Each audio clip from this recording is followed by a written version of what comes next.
السلام علیکم ورحمۃ اللہ وبرکاتہ۔ اعوذ باللہ من الشیطان الرجیم، بسم اللہ الرحمن الرحیم۔ وجاءوا اباهم عشاء يبكون قالوا يا ابانا انا ذهبنا نستبق وتركنا يوسف عند متاعنا فأكله الذئب وما أنت بمؤمن لنا ولو كنا صادقين وجاءوا على قميصه بدم كذب قال بل سولت لكم أنفسكم أمرا فصبر جميل والله المستعان على ما تصفون۔ محترم سامعین اکرام، سورہ یوسف سورہ نمبر 12 اور اسی صورت سے بھی آپ کے سامنے آیت نمبر 16، 17 اور 18، 16، 17، 18 یہ تین آیات آپ کے سامنے تلاوت کی گئی۔ محترم سامعین اکرام، سیدنا یوسف علیہ الصلوۃ والسلام کے جو 10 بڑے بیٹے، جو سیدنا یعقوب علیہ الصلوۃ والسلام کے جو 10 بڑے بیٹے، جو یوسف علیہ الصلوۃ والسلام کے 10 بڑے بھائی، جن کا تذکرہ ابھی اس سے پہلے گزر چکا ہے، یہ لوگ جنگل میں بکریاں چرانے جاتے تھے۔ جنگل میں ان کا جو مشغلہ تھا، بکریاں چرانے کے علاوہ 2 اور ان کا مشغلہ تھا جو ان کے پروفیشن یعنی پیشے سے ہی تعلق رکھتا تھا۔ پہلا ان کا مشغلہ یہ تھا کہ یہ لوگ دوڑ بھاگ کا مقابلہ کرتے تھے،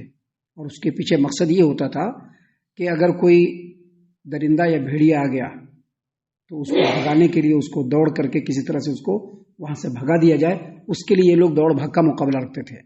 دوسرا ان کا جو مشغلہ تھا وہ تیر اندازی، اور وہ بھی اسی واسطے سے، اسی مقصد سے کہ اگر کبھی کوئی درندہ ادھر نکل آیا یا کوئی بھیڑیا نکل آیا تو تیر اندازی کے ذریعے سے ان کو تیر سے مار گرائیں گے۔ ان دونوں مقصد کے تحت وہ لوگ یہ کام کیا کرتے تھے۔ محترم سامعین اکرام، کل کے درس میں ہم نے بتلایا کہ جب ان لوگوں نے یوسف علیہ الصلوۃ والسلام کے تعلق سے سیدنا یعقوب علیہ الصلوۃ والسلام کو جب کنونس کر لیا، چکمہ دینے میں کامیاب ہو گئے کہ ہم یوسف کو بڑی حفاظت سے لے جائیں گے، ان کو ہمارے ساتھ جنگل میں جانے دیجئے، کوئی دقت کی بات نہیں، ہم ان کے بڑے بھائی ہیں، ہم لوگ بڑے طاقتور مضبوط ہیں، اگر بھیڑیا کی بات آپ کرتے ہیں، اگر شیر بھی آ گیا تو شیر سے بھی ہم لوگ لڑ لیں گے اور اپنے بھائی کو شیر سے بھی بچا لیں گے، جانے دیجئے۔ جب وہ لوگ چکمہ دینے میں کامیاب ہو گئے اور یوسف علیہ الصلوۃ والسلام کو ان کے والد یعقوب علیہ الصلوۃ والسلام جب ان کے ساتھ جانے کے لیے اجازت دے دی اور یہ لوگ جنگل میں لائے، اور جنگل میں لانے کے بعد ان کو گمنام کنویں میں گرانے سے پہلے ان کے قمیص کو ان لوگوں نے اتار لیا۔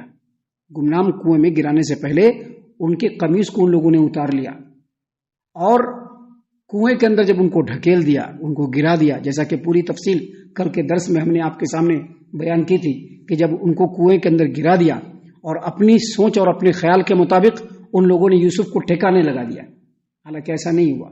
یوسف علیہ الصلوۃ والسلام اب یہاں سے ان کی ایک لمبی جرنی ہے، ایک لمبا سفر ہے، جس کا پورا بیورا، جس کی پوری روداد آگے سورہ یوسف کے اندر آپ کے سامنے پیش کی جائے گی۔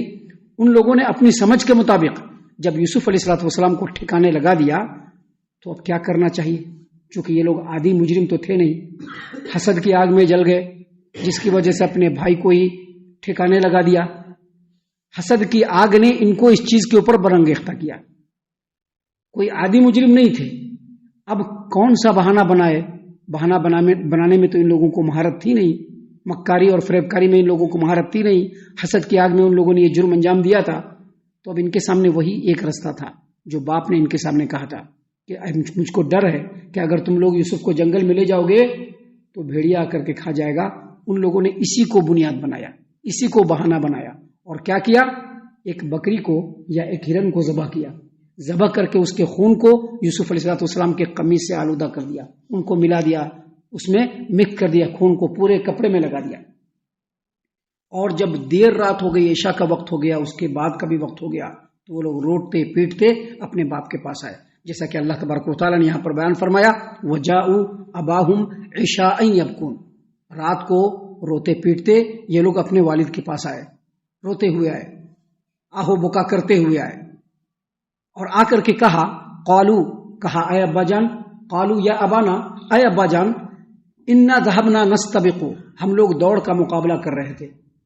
وترکنا یوسف عند متاعنا، اور اپنے سامان کے پاس یوسف کو بٹھا دیا تھا، تاکہ سامان کو دیکھتا رہے، اور ہم لوگ دوڑ کا مقابلہ کرنے لگے۔ دوڑ کا مقابلہ کرتے کرتے جب ہم لوگ دور چلے گئے، فَأَكَلَهُ الذِّئْبُ، تو اچانک ایک بھیڑیا آیا اور یوسف کو پھاڑ کر کے کھا گیا۔ محترم سامعین اکرام، یہ بہانے بازی جو باپ کے منہ سے نکلا تھا، بس اسی چیز کو ان لوگوں نے بنیاد بنایا،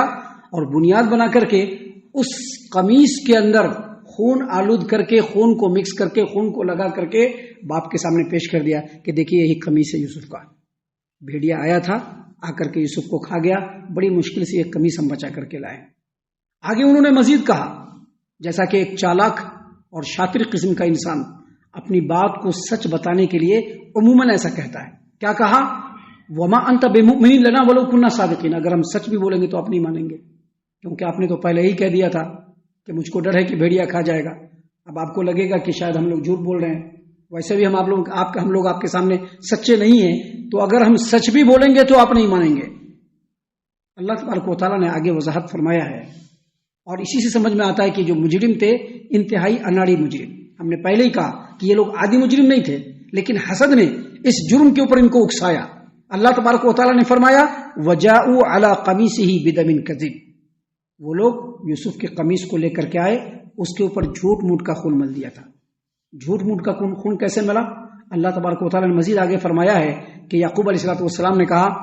قال، اللہ نے فرمایا، قال، یعقوب نے کہا، بل سولت لکم انفسکم امرا، جھوٹ موٹ کا خون لگا کر کے آئے تھے۔ یعقوب علیہ السلام نے قمیص کو دیکھا، کہا کہ یہ بات صحیح نہیں ہے، تم جو بول رہے ہو یہ حقیقت نہیں ہے، بلکہ تم نے اپنے دل سے یہ بات بنا کر کے لائی ہے، تم نے اپنی طرف سے اس بات کو بنایا ہے۔ کیوں؟ کیونکہ یعقوب علیہ السلام نے جیسے ہی قمیص کو دیکھا فوراً تاڑ گئے کہ یہ بات جھوٹی ہے، یہ ملمہ سازی ہے، یہ اپنی بات کو سچ کرنے کے لیے اس طرح کا جو ہے پیترا ان لوگوں نے کھیلا ہے۔ کیونکہ جو قمیص تھا، قمیص بالکل سالم، صحیح سالم، کہا کہ وہ جو بھیڑیا تھا وہ تو بڑا سمجھدار تھا، بڑا سمجھداری سے اعتبار سے تھا کہ پہلے آیا، یوسف کے قمیص کو اتارا، اس کو پھاڑ کر کے کھایا، پھر اس میں خون لگایا اور پھر چلا گیا، بڑا سمجھدار بھیڑیا تھا۔ یعنی اتنے اناڑی مجرم تھے کہ ان لوگوں نے یہ بھی نہیں خیال کیا کہ ایسے صحیح سالم قمیص کو لے جائیں گے تو باپ کیسے مانے گا، کیونکہ بھیڑیا جب حملہ کرے گا تو قمیص مختلف جگہوں سے نچی ہوئی ہوگی، پھٹی ہوئی ہوگی، لیکن یہاں پر تو قمیص بالکل صحیح سالم ہے، اس لیے انہوں نے واضح طور پر کہا کہ بل سولت لکم انفسکم امرا، تم جو بول رہے ہو وہ صحیح نہیں ہے، مجھ کو اس بات کا اندیشہ ہے کہ تم لوگوں نے یوسف کو تکلیف پہنچایا ہے یا کہیں اس کو غائب کر دیا ہے، اور یہ تمہارا رونا چلانا اور خون کے اندر آلود کر کے قمیص کو لانا، یہ تمہارے اس جھوٹ کی ملمہ سازی کرنے کے لیے تم نے اتنا سارا ڈرامہ کیا ہے۔ لیکن اس کے باوجود انہوں نے کہا فصبر جمیل، فصبر جمیل، ہم صبر کریں گے، ہم اور کچھ نہیں کر سکتے۔ صبر جمیل کہتے ہیں ایسے صبر کو کہ جب کوئی تکلیف پہنچائے تو بغیر جزا فضا کیے ہوئے ٹھنڈے دل سے اس کو صبر کر جانا، یہ صفت انبیاء کرام کے اندر اور یہ صفت مومنین کے اندر ہر دور میں رہی ہے۔ کہا فصبر جمیل، یہ تم لوگوں نے جو بھی کیا ہم اس پر اب کچھ نہیں کہیں گے، ہم صبر کریں گے۔ اور صبر جمیل کا مطلب یہی ہے کہ یوسف علیہ السلام کے سامنے، یوسف علیہ السلام کے باپ کے سامنے، یعقوب علیہ السلام کے سامنے جیسے ہی ان کے یوسف کے بھائیوں نے یوسف کا افسانہ سنایا،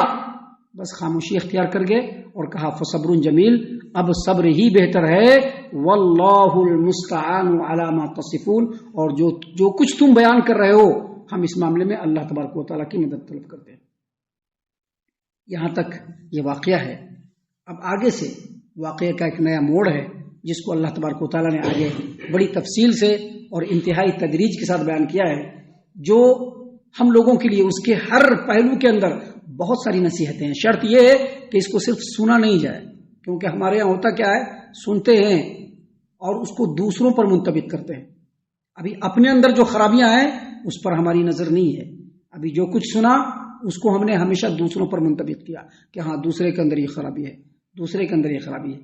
ہونا یہ چاہیے کہ ہم ان چیزوں کو سنیں اور یہ دیکھیں کہ ہمارے اندر کیا خرابی ہے اور ان خرابیوں کو ہم درست کرنے کی کوشش کریں، کیونکہ یہ جو سورہ یوسف ہے اور اس کے اندر جو قیمتی نصیحتیں ہیں، یقیناً اس میں ہم تمام لوگوں کے لیے ہر اعتبار سے نصیحت ہے۔ چھوٹی عمر کے جو لڑکے ہیں ان کے لیے بھی نصیحتیں ہیں، جو نوجوان لوگ ہیں ان کے لیے بھی نصیحت ہے، اور جو بڑے عمر کے لوگ ہیں ان لوگوں کے لیے بھی بڑی نصیحتیں ہیں۔ ہم اللہ سے دعا کرتے ہیں کہ اللہ تعالی ہم تمام کو ان تمام باتوں کے اوپر خوب غور و فکر اور تدبر کرنے کے ساتھ ساتھ ان باتوں کے اوپر عمل کرنے کی بھی توفیق عنایت فرمائے، آمین۔ اللہ تعالی ہم تمام کو صحیح معنوں میں پکا سچا مومن مسلمان بنائے، اللہ اور اس کے رسول صلی اللہ علیہ وسلم کی اطاعت و فرما برداری کرنے والا بنائے، صحابہ کرام رضی اللہ عنہم کے طریقے پر چلنے والا بنائے، جنت الفردوس میں جگہ عطا فرمائے۔ اے اللہ ہم تمام کو جہنم سے پناہ دے، اے رب العالمین ہم تمام کو جہنم سے پناہ دے، اے مالک الملک ہم تمام کو جہنم سے پناہ دے، آمین یا رب العالمین۔ وما علینا الا البلاغ المبین۔ تبارك الذي نزل الفرقان على عبده ليكون للعالمين نذيرا